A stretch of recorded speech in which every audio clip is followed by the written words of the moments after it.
Hello बच्चों, एक बार फिर से आप लोगों का स्वागत है इस क्लास में। ठीक है, ऑनलाइन क्लास में लेसन नंबर हम लोग बायो का पढ़ रहे थे। हमारा पर्यावरण क्लास 10th है, जिसमें हम लोग पढ़ रहे थे हमारा पर्यावरण। हमारा पर्यावरण में एक क्लास हम ले चुके थे, एक लेक्चर ले चुके हैं। जिनका वो लेक्चर छूट गया है उसको वो जा करके यूट्यूब के मेरे चैनल पे देखें, तब ये दूसरा लेक्चर देखेंगे। ठीक है, वन लेक्चर के बाद आज हम दूसरा लेक्चर लेकर के आ रहे हैं। आज ये सेकंड क्लास है पर्यावरण का, बायोलॉजी में। ठीक है ना, तो बायोलॉजी में पर्यावरण जो हम लोग पढ़ रहे थे, उसमें पहले क्लास में हम लोग पर्यावरण का डेफिनेशन पढ़े थे, पर्यावरण किसे कहते हैं। फिर हम लोग पढ़े थे कि पर्यावरण में पारिस्थितिक तंत्र किसे कहते हैं। फिर हम लोग पढ़े थे पारिस्थितिक तंत्र में कृत्रिम पारिस्थितिक तंत्र का उदाहरण, प्राकृतिक पारिस्थितिक तंत्र का उदाहरण, ये सब पढ़ लिए थे। आज हम लोग पढ़ेंगे पारिस्थितिक तंत्र की संरचना, यानी कि स्ट्रक्चर ऑफ इकोसिस्टम। पारिस्थितिक तंत्र को इंग्लिश में इकोसिस्टम कहते हैं। तो आज हम लोग पढ़ेंगे पारिस्थितिक तंत्र की संरचना। तो संरचना में एक चीज हम लोग पहले से जान रहे हैं कि पारिस्थितिक तंत्र में दो तरह के अवयव होते हैं। एक होते हैं जैव अवयव और एक होते हैं अजैव अवयव, यानी कि जैविक घटक और अजैविक घटक मिलकर ही पारिस्थितिक तंत्र बनता है। पिछले क्लास में हम लोग देख चुके हैं।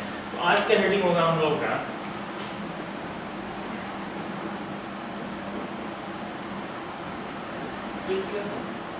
पारिस्थितिक तंत्र की संरचना। इंपॉर्टेंट क्वेश्चन है, 5 नंबर का भी क्वेश्चन पूछेगा। पारिस्थितिक तंत्र किसे कहते हैं, इसके संरचना के बारे में विस्तार से लिखें। तो अभी हम लोग पढ़े स्ट्रक्चर ऑफ इकोसिस्टम। तो पारिस्थितिक तंत्र में जैसा हम जानते हैं कि इसमें दो घटक होता है, यानी कि इसमें पहला पॉइंट लिखेंगे कि पारिस्थितिक तंत्र में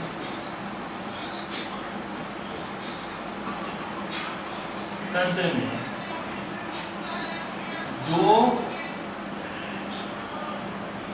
अवयव, पारिस्थितिक तंत्र में दो अवयव होते हैं, दो अवयव या दो घटक होते हैं। पहला जैव अवयव,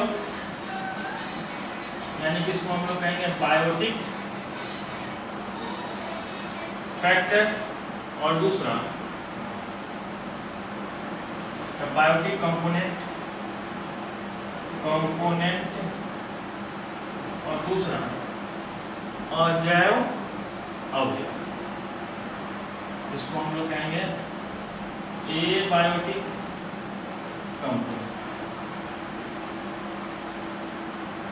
यानी कि जो पारिस्थितिक तंत्र 1 2 ऐसे आगे दिक्कत 1, यानी कि पारिस्थितिक तंत्र में दो अवयव दो घटक होते हैं। इसकी संरचना की जहाँ तक बात करें तो बस डायरेक्ट इसमें लिखना है कि इसमें दो घटक होते हैं, घटक भी लिख सकते हैं, या दो अवयव होते हैं। पहला जैव अवयव, दूसरा अजैव अवयव। अब दोनों का डेफिनेशन लिख दो।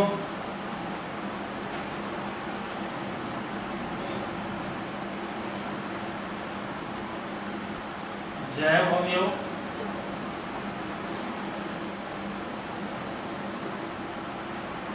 अवयव जिसमें जीवन हो, जो जीवित हो, या फिर ऐसे लिखे पारिस्थितिक तंत्र के ऐसे अवयव, पारिस्थितिक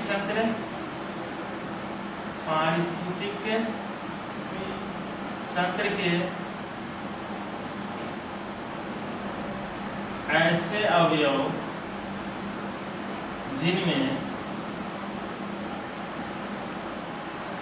जीवन हो या जो जीवित हो, उसे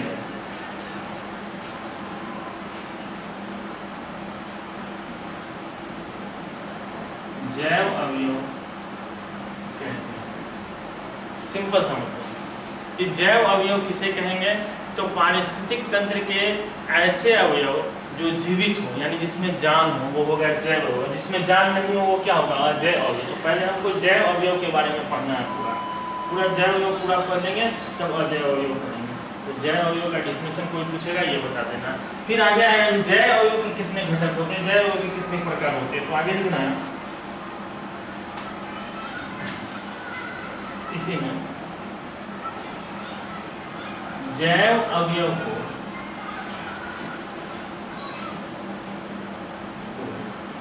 3 वर्गों में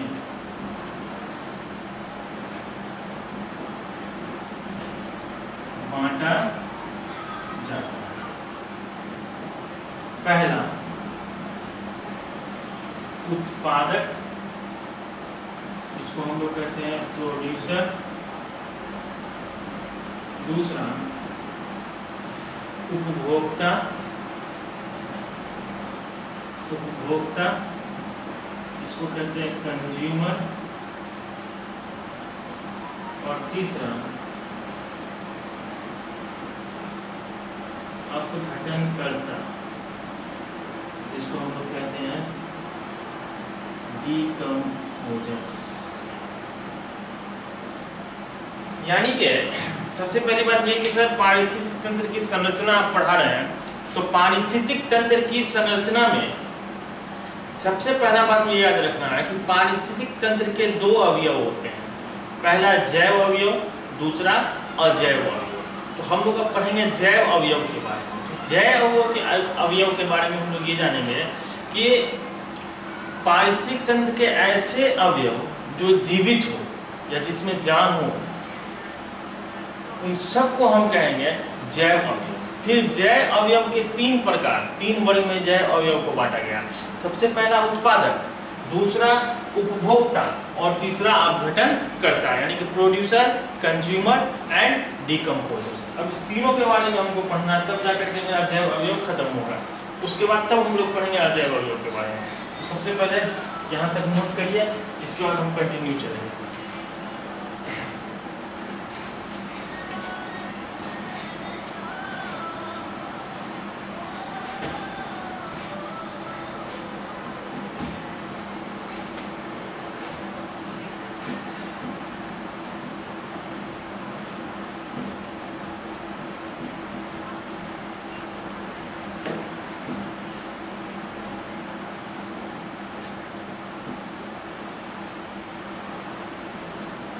पारिस्थितिक तंत्र में जो पहला जैव अवयव का जो पहला टाइप था, इसको हम लोग कहते हैं उत्पादक। इसके बारे में हम लोग पढ़ेंगे उत्पादक किसे कहते। तो जो अपना भोजन खुद से बनाते, हरे पौधे जो अपना भोजन स्वयं बनाते हैं, वो उत्पादक में आते हैं। सब पेड़ पौधा जितना शैवाल है सब किस में आएगा? उत्पादक में आएगा। याद करना, पारिस्थितिक तंत्र में आगे हम लोग पढ़ेंगे। जब भी हम उत्पादक बोले तो समझ जाना कि पेड़ पौधे के बारे में बात हो रहा है। शैवाल भी पेड़ पौधे क्यों नहीं आता है, तो शैवाल के बारे में या पेड़ पौधे के बारे में बात हो रहा है। जब भी उत्पादक बोले, उत्पादक का डेफिनेशन सिंपल है कि हरे पौधे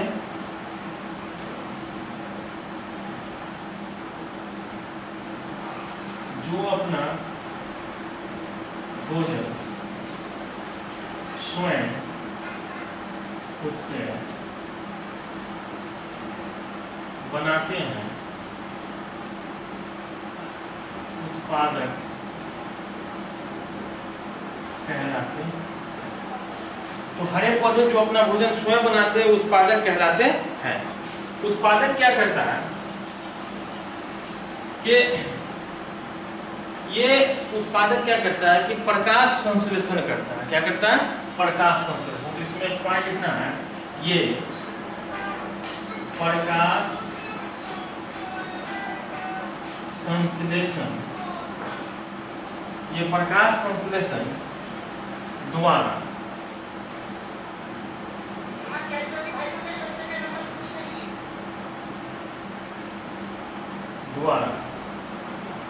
अपना भोजन बनाते। दूसरा बात है, ये प्रकाश संश्लेषण द्वारा अपना भोजन बनाते हैं। सिंपल सा मतलब है कि सर उत्पादक में हरे पौधे जो अपना भोजन खुद से बनाते हैं वो उत्पादक है, और किस विधि से बनाते हैं? तो प्रकाश संश्लेषण विधि से बनाते हैं। प्रकाश संश्लेषण में क्या होता है ये हम लोग जानते हैं पहले से, ठीक है ना। अब यहाँ एक चीज और है, हरे पौधे अपना भोजन खुद बनाते हैं, किस विधि से बनाते हैं? तो प्रकाश संश्लेषण से। ये क्या करता है कि सूर्य से जो ऊर्जा आता है वो कौन सा ऊर्जा है? तो याद रखना, सूर्य से जो ऊर्जा आता है वो प्रकाश ऊर्जा है। उस प्रकाश ऊर्जा को ये रासायनिक ऊर्जा में बदलता है। तो एक पॉइंट लिखना है, ये सूर्य के प्रकाश ऊर्जा को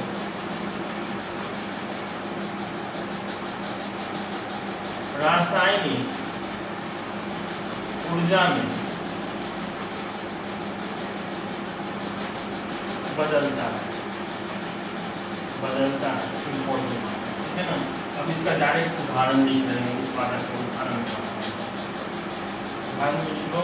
सबसे पहले हरे पौधे, जितने हरे पौधे हैं सब इसमें आएंगे, और एक और लिख लो शैवाल, ये सब उत्पादक पौधे।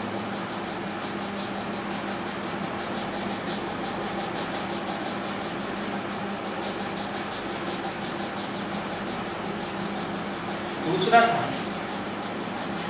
उपभोक्ता,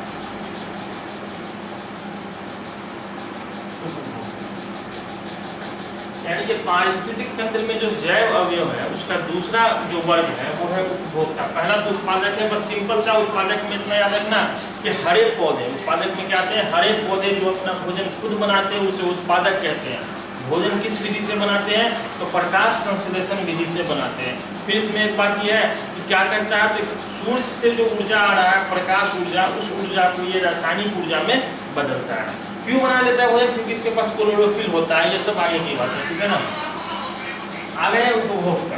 उपभोक्ता किसे कहते हैं, तो जैव अवयव का भी ये घटक है, ये भी जैव अवयव है। तो ऐसे जीव जो अपने भोजन के लिए, ऐसे जीव जो अपने भोजन के लिए प्रत्यक्ष या अप्रत्यक्ष रूप से उत्पादक पर निर्भर रहते हैं, उसे उपभोक्ता कहते हैं। यानी कि हरे पौधे पर निर्भर रहते हैं, प्रत्यक्ष या अप्रत्यक्ष। जैसे देखिए, जैसे है घास। घास क्या है सर, तो घास उत्पादक है। घास को खा रहा है हिरन, हिरन ने घास को खाया, तो हिरन घास को खा रहा है, ठीक है ना। तो हिरन जो है ये उपभोक्ता है, हिरन डायरेक्ट उत्पादक को खा रहा है। ये प्रत्यक्ष रूप से हिरन जो है घास पे प्रत्यक्ष रूप से डिपेंड है, प्रत्यक्ष रूप से है निर्भर, प्रत्यक्ष रूप से निर्भर है हिरन घास पे, यानी कि उत्पादक पे निर्भर है हिरन, इसलिए हिरन उपभोक्ता है। लेकिन घास है, घास को कौन खा रहा है, हिरन खा रहा है, और हिरन को खा रहा है शेर। तो शेर भी घास पे ही निर्भर है, लेकिन डायरेक्ट घास नहीं खा रहा, वो उसको खा रहा है जो घास खा रहा है। यानी कि शेर जो है वो घास पे अप्रत्यक्ष रूप से निर्भर है। बात इंपॉर्टेंट है कि उत्पादक पे जो प्रत्यक्ष या अप्रत्यक्ष दोनों रूप से निर्भर हो, दोनों का दोनों उपभोक्ता है। यानी कि हिरन भी उपभोक्ता है और शेर भी उपभोक्ता है, दोनों यहाँ उपभोक्ता है। मतलब ऐसे जीव जो प्रत्यक्ष या अप्रत्यक्ष रूप से उत्पादक पे निर्भर रहते हैं उसे उपभोक्ता कहते हैं। लिखना उपभोक्ता के बारे में।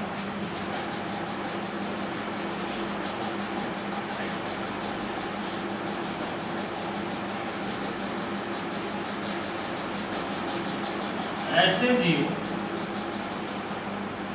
जो प्रत्यक्ष या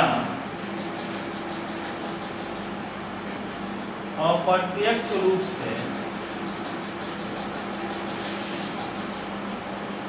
उत्पादक पर निर्भर रहते हैं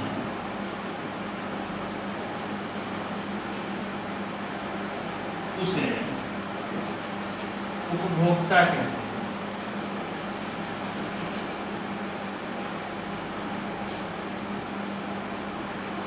उपभोक्ता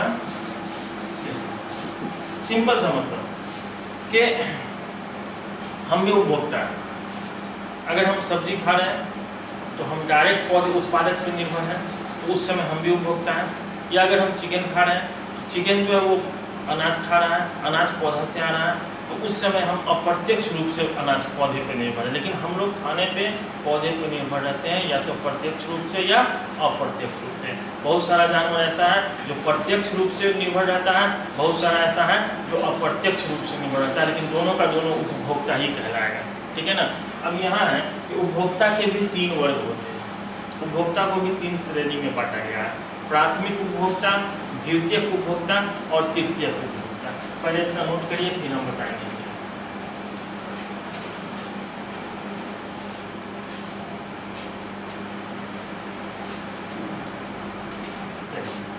अभी उपभोक्ता कंटिन्यू चलेगा हम लोगों का, इसको हटा दे रहे हैं, ऊपर से शुरू कर रहे हैं। उत्पादक क्लियर हो गया, उपभोक्ता थोड़ा बड़ा है।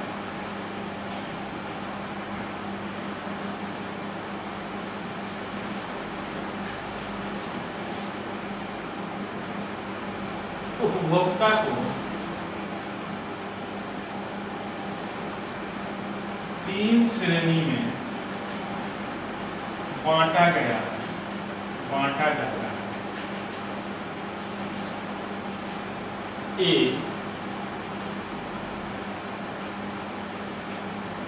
प्राथमिक उपभोक्ता, बी, द्वितीयक उपभोक्ता, सी, तृतीयक उपभोक्ता।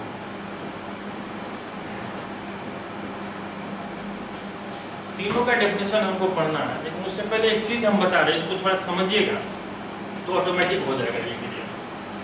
देखिए, उपभोक्ता को 3 श्रेणी में बांटा गया है। उपभोक्ता को 3 श्रेणी में बांटा गया। पहला है प्राइमरी कंज्यूमर, प्राथमिक उपभोक्ता को इंग्लिश में कहते हैं प्राइमरी कंज्यूमर, दूसरे को कहेंगे सेकेंडरी कंज्यूमर, और तीसरे को कहेंगे टर्शियरी या टॉप कंज्यूमर। ठीक है ना? तो इस चीज देखिए, घास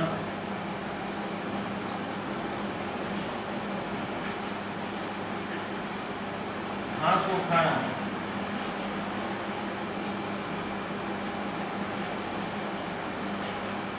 कीट, कीट को खाया सर्प, और सर्प को खाया बाज। हम समझा रहे, समझिए। घास को कीट खाया, कीट को सर्प खाया, सर्प को बाज खाया। कीट अपने भोजन के लिए किस पे डिपेंड है? घास पे। सबसे पहले घास की बात कर रहे हैं। हरा पौधा अपना भोजन खुद बनाता है, तो ये है उत्पादक। ये क्या है? उत्पादक। कीट किस पे डिपेंड है? घास पे, तो ये है उपभोक्ता। सर्प कीट पे और कीट घास पे, तो ये भी उपभोक्ता, ये भी उपभोक्ता। यानी कि तीनों का तीनों जो है यहाँ उपभोक्ता, क्योंकि तीनों का तीनों किस पे डिपेंड है अपने भोजन के लिए? घास पे। कीट डायरेक्ट प्रत्यक्ष रूप से है, सर्प अप्रत्यक्ष रूप से, और बाज अप्रत्यक्ष रूप से है, इनडायरेक्ट रूप में। लेकिन डिपेंड तीनों का तीनों किस पे है? घास पे, इसलिए तीनों का तीनों उपभोक्ता है। फर्क क्या है? देखिए, फर्क यह है कि कीट सीधे घास पे डिपेंड है, तो कीट हो गया प्राथमिक उपभोक्ता। सर्प जो है वो कीट पे है, तो सर्प हो गया द्वितीय उपभोक्ता, और बाज हो गया तृतीय उपभोक्ता। सिंपल सवाल के ये हो जाएगा प्राथमिक उपभोक्ता, ये हो जाएगा द्वितीय उपभोक्ता, और ये हो जाएगा तृतीय उपभोक्ता। तीनों का डिफरेंस आ गया। देखिए, प्राथमिक उपभोक्ता ऐसे उपभोक्ता जो अपने भोजन के लिए उत्पादक पर निर्भर रहते हैं, उसे कहते हैं प्राथमिक उपभोक्ता। ऐसे उपभोक्ता जो अपने भोजन के लिए प्राथमिक उपभोक्ता पर डिपेंड रहते हैं, उसको कहते हैं द्वितीय उपभोक्ता। और ऐसे उपभोक्ता जो अपने भोजन के लिए द्वितीय उपभोक्ता पर निर्भर रहते हैं, उसको क्या कहते हैं? तृतीय उपभोक्ता। सिंपल सा हम लोग का तीनों का डेफिनेशन आ गया। यानी कि प्राथमिक उपभोक्ता का क्या लिखेंगे? प्राथमिक उपभोक्ता ऐसे उपभोक्ता जो अपने भोजन के लिए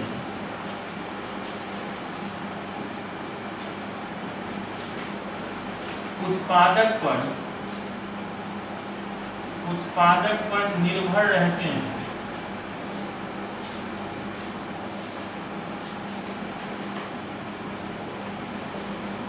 उसे प्राथमिक उपभोक्ता